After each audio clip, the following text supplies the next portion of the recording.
Hello everyone, welcome to Solidworks tutorial. আজকের টিউটোরিয়ালে আমরা স্কেচ বারে যে mirror, sketch pattern, move entities, view, zoom in zoom out কীভাবে করতে পারি, পয়েন্ট, প্ল্যান, টেক্সট, এই টুলসগুলোর ব্যবহার আমরা দেখাবো। আশা করি সবাই খুব সহজে বুঝতে পারবেন এই টুলসগুলোকে কীভাবে ব্যবহার করতে হয়। এই টুলসগুলো আমাদের প্রত্যেকটা ড্রয়িং বা ডিজাইনের ক্ষেত্রে খুব প্রয়োজনীয় এবং এই টুলসগুলো আমাদের কাজকে অনেক সময় অনেক সহজ করে দেয়। তাহলে চলুন দেখি এই টুলসগুলোকে আমরা কীভাবে ব্যবহার করতে পারি। সো আমি সলিডওয়ার্কসে একটা পার্ট ওপেন করলাম, দেন আমি স্কেচে গিয়ে যে এই প্ল্যান আছে আমরা আমাদের ড্রয়িংটা করবো সেটা সিলেক্ট করলাম।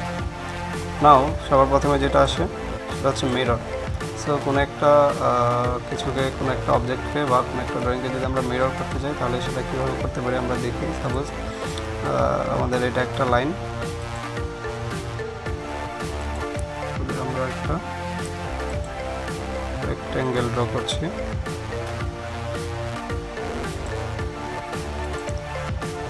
ওকে, সিলেক্ট। ওকে, সো আমরা যদি হচ্ছে এই লাইনটার মতো করে একটা লাইন আমরা এই মিড পয়েন্টে ড্র করতে চাই, সেটা হচ্ছে আমরা মিররের সাহায্যে খুব সহজে করতে পারি। সো সেটা করার জন্য আমরা একটা মাঝখানে একটা রেফারেন্স লাইন নিই। সাপোজ এটা হচ্ছে আমাদের একটা রেফারেন্স লাইন, এটার সাপেক্ষে হচ্ছে আমরা এই সাইডটাকে তার লেফট সাইডে মিরর করব। সো মিরর করার জন্য আমি মিরর এন্টিটিসে ক্লিক করলাম। দেন দেখুন এখানে হচ্ছে এন্টিটিস টু মিরর, মানে যেই জিনিসটাকে হচ্ছে আমরা মিরর করব সেটাকে আমাকে সিলেক্ট করে দিতে হবে। সো আমি এটাকে ক্লিক করে দেন আমি যেই অবজেক্টটাকে হচ্ছে মিরর করব সেটাকে সিলেক্ট করলাম।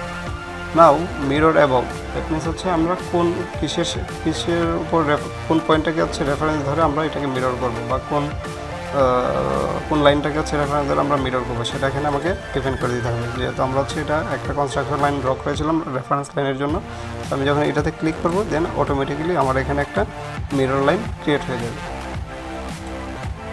সো এভাবে হচ্ছে আমরা সাপোজ আমরা যদি একটা সার্কেল নিই, আমাদের একটা সার্কেল সিলেক্ট। তো আমরা এখানে একটা রেফারেন্স লাইন ক্রিয়েট করি। তারপর এটা হচ্ছে আমাদের রেফারেন্স লাইন। ওকে, দেন আমরা যদি মিররে ক্লিক করি দেন আমরা প্রথমে হচ্ছে যেই অবজেক্টটাকে মিরর করতে চাই সেটাকে সিলেক্ট করবো। আমরা এই সার্কেলটাকে করতে চাই, সো আমি সার্কেলটাকে সিলেক্ট করব। দেন আমাদের রেফারেন্স লাইনটাকে সিলেক্ট করতে হবে। রেফারেন্স লাইনটাকে সিলেক্ট করলে এই পাশে দেখুন একটা মিরর হয়ে গেছে। দেন যদি আমি ওকে দিই তাহলে আমাদের মিররটা ড্র হয়ে গেছে। সো এভাবে হচ্ছে। সো নেক্সট আসে হচ্ছে আমাদের স্কেচ প্যাটার্ন অথবা লিনিয়ার সার্কুলার প্যাটার্ন। সো দেখি আমরা এইগুলোকে কীভাবে ইউজ করতে পারি। সো এই যে দেখুন ঠিক মিরর এন্টিটির নিচে আছে লিনিয়ার স্কেচ প্যাটার্ন। সো আমরা যদি কোনো একটা অবজেক্টকে সেম প্যাটার্নে ড্র করতে চাই তাহলে হচ্ছে, এবং সেটা যদি একটা লিনিয়ার ওয়েতে হয় তখন হচ্ছে সেটাকে বলা হচ্ছে লিনিয়ার স্কেচ প্যাটার্ন। সাপোজ আমরা এটাতে ক্লিক করলাম, দেন আমরা যেই অবজেক্টটাকে বা যেই ড্রয়িংটাকে হচ্ছে আমরা লিনিয়ার স্কেচ প্যাটার্নে কনভার্ট করতে চাই সেইটা হচ্ছে আমাদের এখান থেকে সিলেক্ট করে দিতে হবে। সাপোজ এটা হচ্ছে আমাদের সেই অবজেক্টটা। নাও দেখুন আমরা যখন হচ্ছে এখানে ক্লিক করেছি তখন এখানে আরেকটা সার্কেল ড্র হয়ে গেছে, কারণ হচ্ছে এটা 10 mm ডিস্টেন্সে ড্র হয়েছে। সো আমরা যদি এখান থেকে ডিস্টেন্সটা ডিফাইন করে দিই, সাপোজ এটা হচ্ছে 30 mm। সো আমরা আর একটু বাড়িয়ে দিচ্ছি, সাপোজ এটা হচ্ছে 40 mm, 400 হয়ে গেছে। সো এটা হচ্ছে 40 mm। সো 40 mm ডিস্টেন্সে আরেকটা অবজেক্ট ক্রিয়েট হয়েছে। এখানে হচ্ছে 2 দেয়ার, দ্যাটস হচ্ছে এখানে দুইটা অবজেক্ট হয়েছে। সো আমরা যদি এটাকে বাড়ায় 5 দিই এটা হচ্ছে 5টা অবজেক্ট হয়ে যাবে। সো 5টা অবজেক্ট ক্রিয়েট হয়ে গেছে। সো এটা হচ্ছে ফুললি হচ্ছে এক্স এক্সিসে দেখাচ্ছে। সিমিলারলি আমরা যদি হচ্ছে ওয়াই এক্সিসেও করতে চাই, সো আমরা যখন ওয়াই এক্সিস সিলেক্ট করব দেন আমরা অবজেক্টটাকে সিলেক্ট করে দিলাম।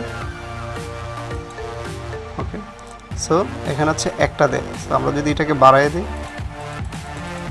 সো আমরা এখান থেকে ডিস্টেন্সটা আগের মতো করে 40 করে দিচ্ছি। দেন দেখুন ওয়াই অ্যাক্সিসেও অনেকগুলো অবজেক্ট সিমিলার অবজেক্ট ড্র হয়ে গেছে। সো এক্স এবং ওয়াই অ্যাক্সিস বোথ অ্যাক্সিসই হচ্ছে এখান থেকে ড্র করা পসিবল।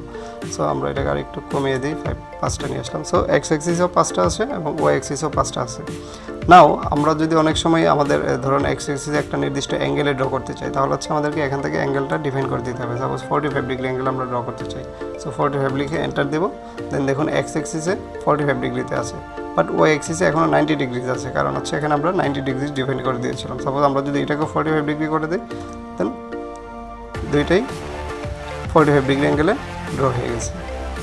সো এখানে হচ্ছে দেখাচ্ছে না, এখানে হচ্ছে সবগুলো একটার সাথে আরেকটা মিলে গেছে, দেড়শো হচ্ছে কম পরিমাণে দেখাচ্ছে। সো সাপোজ আমরা যদি এটাকে আর একটু বাড়াই দিই, এটাকে হচ্ছে আমরা 120 ডিগ্রি করে দিই, তাহলে দেখুন এই যে আমাদের প্যাটার্নটা ড্র হয়ে গেছে। সো আমরা যখন এখান থেকে ওকে দেবো, দেন আমাদের এই অবজেক্টটা ড্র হয়ে যাবে।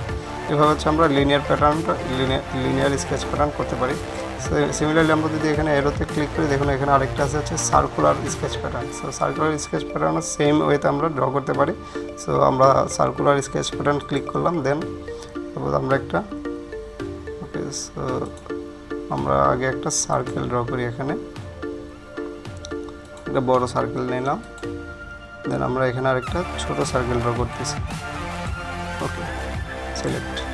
নাও আমরা এখান থেকে সার্কুলার স্কেচ প্যাটার্নে ক্লিক করলাম। দেন প্রথমে হচ্ছে যে অবজেক্টটাকে হচ্ছে আমরা সার্কুলার ওয়েতে প্যাটার্ন করতে যাচ্ছি সেটাকে সিলেক্ট করে দিতে হবে। আমরা যেহেতু হচ্ছে এই ছোটো সার্কেলটাকে করতে যাচ্ছি, সো আমরা ছোটো সার্কেলটা সিলেক্ট করলাম। ওকে, সো এটা হচ্ছে আমাদেরকে কোন পয়েন্টের সাপেক্ষে হচ্ছে ইয়াটা করতে যাচ্ছি, প্যাটার্নটা করতে যাচ্ছি, সেটা হচ্ছে আমাদেরকে রেফারেন্স পয়েন্টটা চাচ্ছি। সো আমরা হচ্ছে এই সার্কেলের সাহায্যে করতে যাচ্ছি। সো আমি এটাকে সিলেক্ট করলাম। সো পয়েন্টটা হচ্ছে এটা। ওকে, আমি এটাকে ক্লিয়ার করি। নাও আমি এটা সিলেক্ট করে দিই, এই পয়েন্টটা। হ্যাঁ, সো দেওয়ার পরে দেখুন এখানে হচ্ছে বাই ডিফল্ট 4টা শো করতেছে। সো আমরা এই যে দেখুন এখানে হচ্ছে 4টা বাই ডিফল্ট ছিল। আমরা যদি এখানে আরও বেশি করতে চাই, সাপোজ 8টা করতে চাই, তাহলে হচ্ছে এখানে 8টা শো করতেছে। সো এখানে হচ্ছে ইকুয়াল ডিস্টেন্স, ইকুয়াল অ্যাঙ্গেল আছে সবগুলো, প্রত্যেকটা ইকুয়াল ডিস্টেন্স আছে একটা থেকে আরেকটা। সো আমরা ইচ্ছা করলে এখানে এবং হচ্ছে সেটা 360 ডিগ্রি অ্যাঙ্গেল জুড়ে আছে। সো আমরা ইচ্ছা করলে এখান থেকে ডিগ্রিটা কমাই দিতে পারি। সাপোজ আমরা হচ্ছে 270 ডিগ্রি পর্যন্ত করতে চাই। সো তাহলে দেখুন এই যে পুরোটা না হয়ে 360 ডিগ্রি না হয়ে 270 ডিগ্রি পর্যন্ত হয়েছে। সো এভাবে হচ্ছে আমরা সার্কুলার প্যাটার্ন ড্র করতে পারি। আমরা যখন এখানে ওকে দিয়ে দেবো, দেন সার্কুলার প্যাটার্নটা ড্র হয়ে যাবে। তারপর নেক্সট আসে যেটা হচ্ছে আমাদের মুভ এন্টিটিস। আমরা যদি কোনো একটা অবজেক্টকে হচ্ছে মুভ করাতে চাই, তাহলে হচ্ছে সেটা কীভাবে করাবো। সাপোজ আমরা হচ্ছে এই সার্কেলটাকে এখান থেকে মুভ করাবো। সো মুভ করানোর জন্য আমরা মুভ এন্টিটিসে ক্লিক করলাম। ক্লিক করার পর ওকে, আমি এখানে পুরোটা ক্লিয়ার করলাম। হ্যাঁ, সো ফার্স্ট হচ্ছে আমাকে যেই অবজেক্টটাকে আমরা মুভ করতে যাচ্ছি সেটাকে এখানে সিলেক্ট করে দিতে হবে। যেহেতু আমরা এটাকে মুভ করাতে চাই, সো আমি এটা সিলেক্ট করলাম। দেন স্টার্ট পয়েন্টটা সিলেক্ট করে দিতে হবে। সো আমি এটা সিলেক্ট করে, ধরেন আমাদের স্টার্ট পয়েন্ট হচ্ছে এটা, দেন এটাকে ড্র্যাগ করে আমরা যখন যেদিকে নিয়ে যাব সেটা মুভ হয়ে যাবে। সো এইভাবে হচ্ছে আমরা সাপোজ আমরা হচ্ছে এই পয়েন্টে নিতে চাই, এখানে মুভ হয়ে গেছে। সো এখানে যেহেতু হচ্ছে সবগুলো সার্কেল একটার সাথে আরেকটা কানেক্টেড ছিল, দেড়শো হচ্ছে এখানে সবগুলো একসাথে চলে আসছে। সো আমরা যদি ধরুন এই অবজেক্টটাকে মুভ করতে চাই, এটাকে, এবং রেফারেন্স পয়েন্ট হচ্ছে এটা, সো এটার সাপেক্ষে যদি মুভ করতে চাই, এই যে দেখুন পুরোটা মুভ করতেছে। আমরা যে কোনো আরেকটা পয়েন্ট সিলেক্ট করে দিলে সেখানে এটা চলে যাবে। সো এইভাবে হচ্ছে আমরা মুভ এন্টিটিসের কাজ করতে পারি। সো এখানে হচ্ছে আরও কয়েকটা টুলস আছে, যেমন হচ্ছে পয়েন্ট। সো পয়েন্ট ইউজ করার জন্য হচ্ছে জাস্ট এখানে আমাদের অনেক সময় অনেক রেফারেন্স পয়েন্ট প্রয়োজন হয়, এভাবে হচ্ছে আমরা জাস্ট পয়েন্ট সিলেক্ট করে এভাবে বিভিন্ন পয়েন্ট ক্রিয়েট করতে পারি। এটা আমাদের প্রয়োজন অনুযায়ী আমরা ইউজ করবো। সো টেক্সট হচ্ছে জাস্ট এখানে আমরা টেক্সট সিলেক্ট করে আমরা যখন হচ্ছে এখানে কোনো কিছু লিখব, সাপোজ সলিডওয়ার্কস,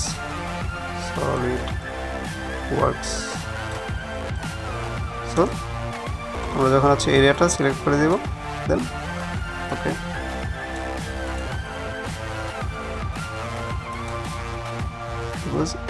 এই সার্কেলটা আমরা যদি সিলেক্ট করে দিই, এই যে দেখুন এখানে সলিডওয়ার্কসটা শো করতেছে।